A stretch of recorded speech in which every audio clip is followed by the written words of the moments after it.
국민의힘이 청와대 앞에서 1인 시위를 하고 있잖아요. 대통령이 지금 입장을 표명해야 된다고. 근데 그거 한번 볼게요. 그 피켓이 어떻게 쓰여 있냐면은 참 무서운 침묵 전문가 문재인 대통령 사상 초유의 검찰 짓누르기 무엇이 두려운 것일까 이렇게 손피켓을 들고 있더라고요. 참 무서운 침묵 전문가 무섭긴 무서운가 보다. 근데 이 피켓에 있는 그 문구를 개인적으로 이렇게 들고 있는 것뿐만 아니라 각 지역구별로 이 현수막으로도 다 달았더라고요. 참 돈도 많아 인간들이. 제가 얼마 전에 이 국민의힘 이것들한테 초선 의원들이 지금이라도 정신 차려서 모임 만들어서 다음을 도모하라 뭐 이런 이야기를 한 적이 있는데 진짜 제 혀를 씹고 싶습니다 진짜. 예. 제 혀를 깨물고 싶어요. 이게 뭐 등신들끼리 모여가지고 말이 안 되잖아요. 아니 성명서 제목은 독재자라고 해놓고 이게 그 피켓은 아무것도 안 한다고 들고 있는 게 앞뒤가 안 맞는 거 아닙니까? 지들끼리도 도대체 지가 무슨 말을 하는지 몰라. 제도와 시스템, 절차. 예. 예를 들어서 해임이라고 징계위원회가 결정을 내리면 사인하지 어떡해요. 문 대통령이 추미애 장관한테 반대로 그거 하지 마. 그것도 안 할 사람이야. 간단히 말해서. 근데 그건 불가능하다고 보고 참 무서운 침묵 전문가. 말하지 않고 있을 때가 제일 무서워하는 거를 좀 알긴 알아보고요. 근데 이 윤희숙이 뭐 투수랑 타자가 서로 간에 뭐 확인하는 것도 살짝 아직 안 넘어갔습니다. 아니 그러니까 사상 초유의 검찰 짓누르기라 그랬잖아요. 요거는 사상 초유의 검찰 짓누르기라는 표현이 명백한 거짓이지 않습니까? 검찰총장 바지 벗겼던 사건도 있었잖아요. 그렇죠. 스스로 벗은 사람도 있고. 이런 사건들이 있었는데 뭘 사상 초유의 검찰 짓누르기라 그래. 사실은 얘네들 정권이 꾸준히 검찰을 짓눌러 오면서 정권 유지에 써먹었던 거잖아요. 그렇죠. 모든 검찰들을. 그러니까 이명박 때도 그랬고 박근혜 때도 그렇고 취임하자마자 검사 한 두세 명을 날려버립니다. 그러니까 뭐 사건 관계인을 만났다, 뭐 윤리 강령을 위반했다, 뭐 갖가지 명목으로 일단 먼저 감찰을 해서 만만한 검사 두세 명을 잘라버려요. 그렇게 일단 길들이기를 시작하고 나서 정권을 시작했잖아요. 임기를 시작했잖아요. 그러니까 이게 검찰들이 어떻게 나오는지 우리 눈으로 똑똑히 봤지 않습니까? 애견이 되는지 충견이 되는지 맹견이 되는지 이것들은 정권 초기 어떻게 하느냐에 따라서 검찰이 스스로 선택하는 거였죠. 근데 요거는요 지금 뭐 니네들이 가서 추운 날씨에 손피켓을 들든 발피켓을 들든 나는 관심이 없는데 대통령이 지금 할 수 있는 게 없습니다. 그러니까 이런 거에 전혀 여러분들 우리는 넘어가면 안 돼요. 그러니까 무슨 말이냐면 징계라는 거를 지금 시작을 했어요. 시작을 했으면 이제 징계 요구권자의 징계위원회 회부, 징계 청구라는 행위가 1번이에요. 그다음에 징계위원회에서 이제 징계를 할까 말까 한다면 무엇을 할까라는 걸 의결하는 과정이 2번이에요. 그다음에 마지막에는 징계권자가 징계 처분을 발령을 하게 됩니다. 그런데 말이에요. 현재 1단계를 추 장관이 했어요. 징계 청구를 해놓은 상태입니다. 징계위원회 이제 넘어갔어요. 넘어갔으면 거기서 의결을 하겠죠?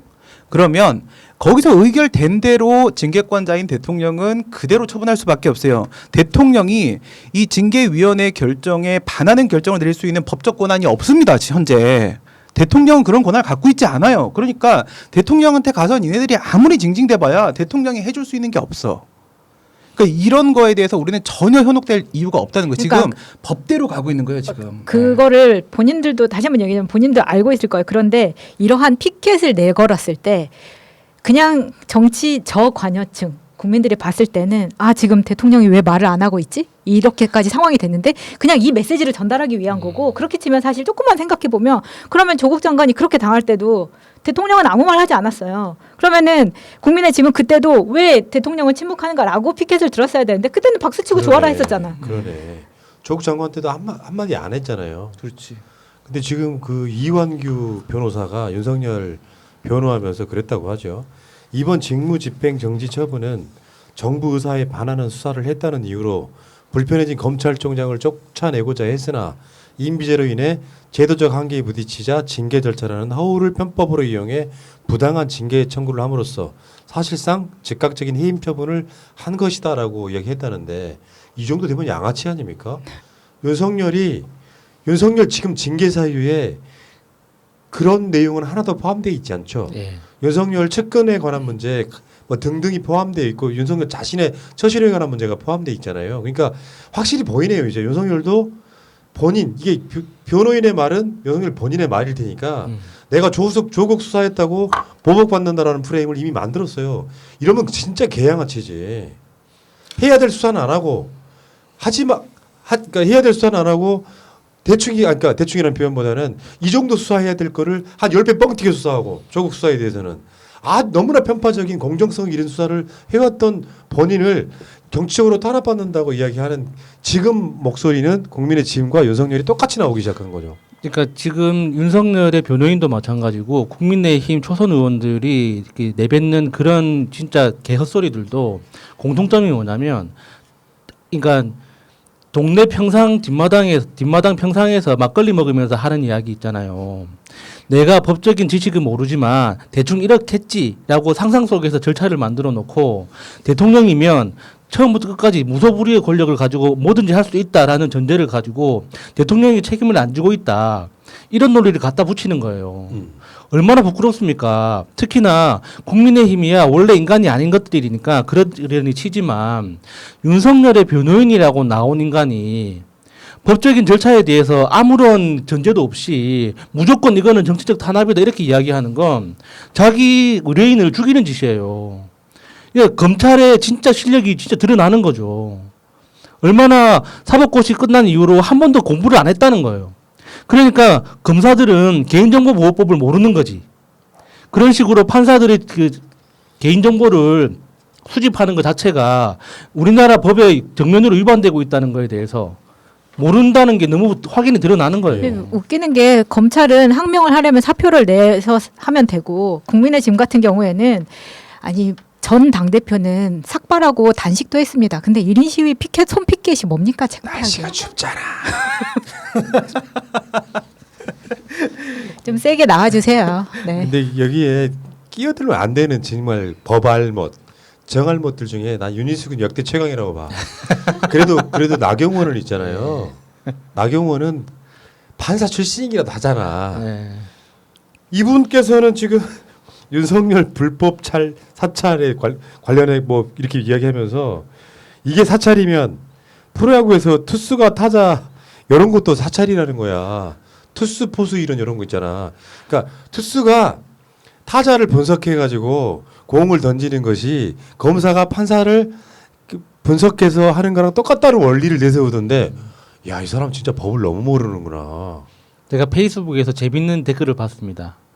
그러니까 이 윤희숙이 이 투수 이 비유를 든 거 이 기사의 댓글에 고등학생이 아줌마 나 고등학생인데 내가 봐도 너무하네.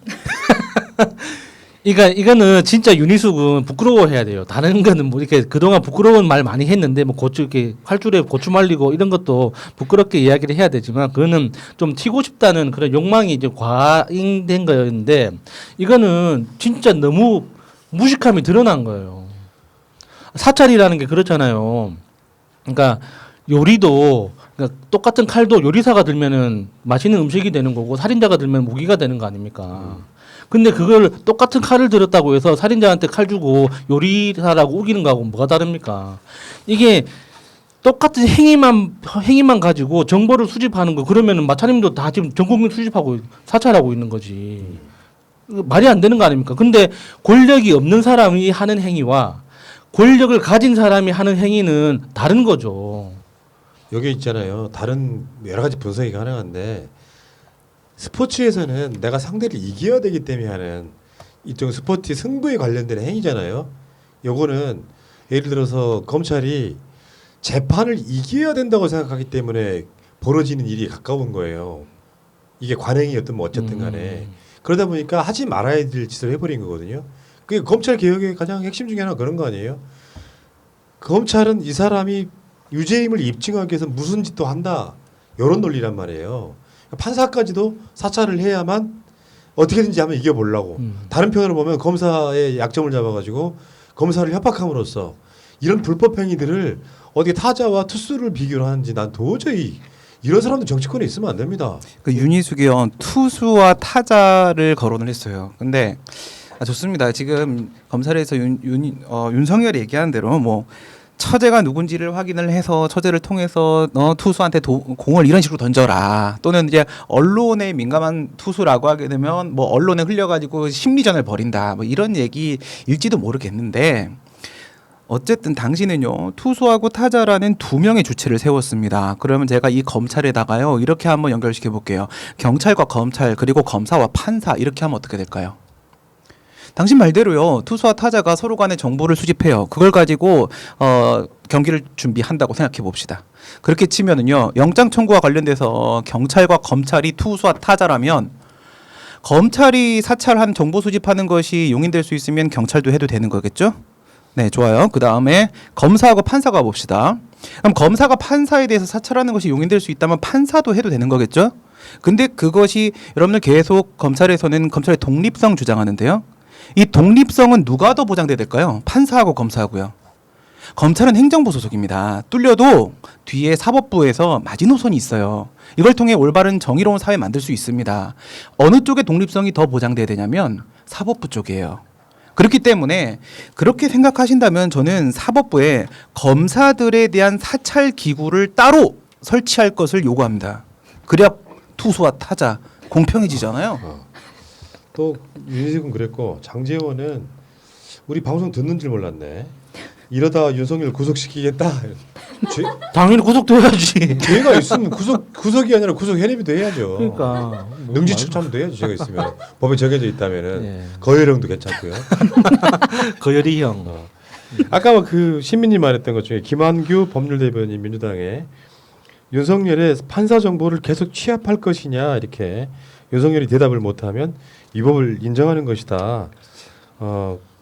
정보 수집을 공개적으로 할 수 없으면 사찰했다 뭐 이런 얘기를 했고요. 나는 진해용 검사가 가장 눈에 들어오더라고요. 윤석열의 직무정지가 시급하다. 쉽지 않아. 지금 조남관과 진해원이 상반된 모습을 보인 거라고 생각해요. 조남관은 그래도 이 사람은 검사구나라는 느낌이 들었고, 진해원은 윤석열의 직무정지가 시급하다. 시급히 직무정지 시켰어야 한다. 나도 그렇게 생각해. 근데 지금 진해용 검사의 반응이 시민들 입장에서는 너무 상식적인 거 아닙니까?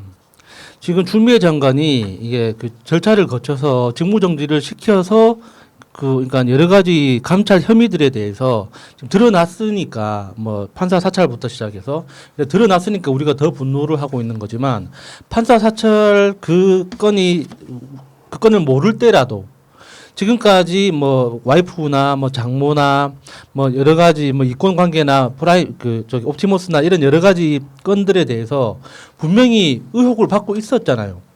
그것만으로도 충분히 직무를 정지시키고도 남았어야죠.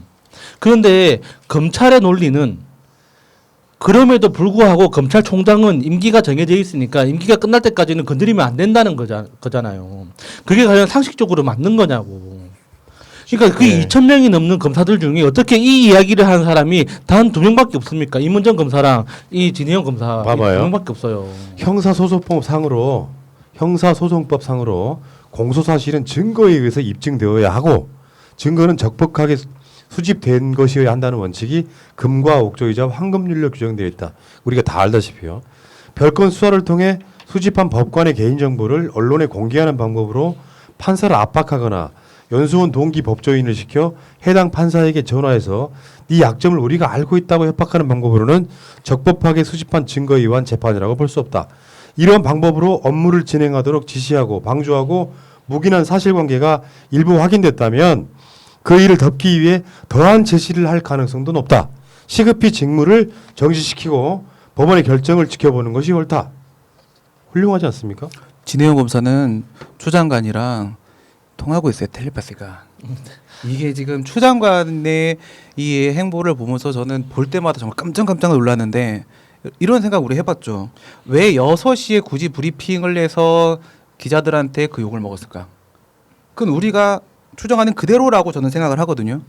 6시에 말을 하면 저녁 메인 뉴스 8시 뉴스에 나갈 수가 있는데 이렇게 되면 데스크 통과해서 윤석열 쪽의 언론 보도로 왜곡되는 과정을 중간에 생략을 시킬 수가 있죠. 그래서 있는 그대로의 팩트를 먼저 첫째 날 다 흘려버린단 말이죠.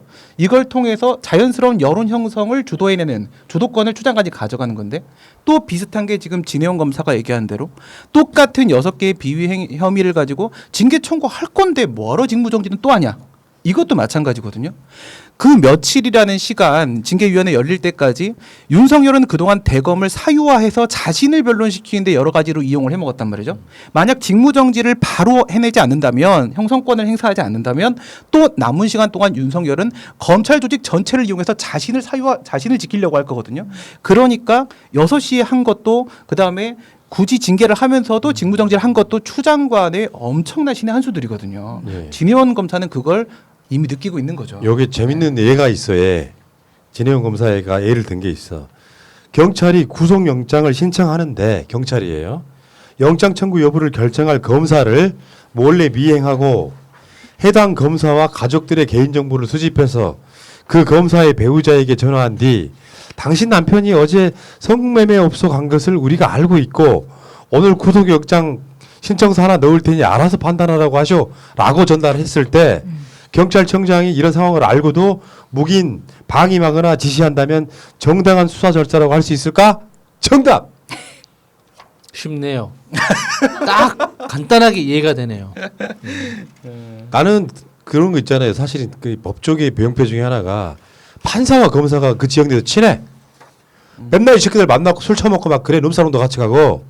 근데 이 판사가 맡은 사건을 이 검사가 맡은 사건을 이 판사가 맡았어 같이. 어떻게 되겠습니까? 그래서 검사들의 이름을 그래서 왜 원래 몇 호 검사 이렇게 불렸던 옛날에 그 과거가 있었잖아요. 사실 상대에 대해서 전혀 몰라야 돼. 그 사람이 어떤 성향인지도 몰라야 되고. 근데 현실적으로 그게 불가능하잖아요. 어찌됐건 간에 이런 식으로 해서 그 뭐 판사의 성향 같은 걸 분석하고 언론에 또는 인터넷에 나와지도 않은 것까지 정보는 다 공유한 상태에서 조국 장관 등에 대한 재판에 판사는 이런 사람이다라고 이렇게 하나씩 정보를 모아가는 것 자체가 사찰이라고 말하는 게 당연할 것 같고요. 자, 어쨌건 참 재밌네요. 알겠습니다.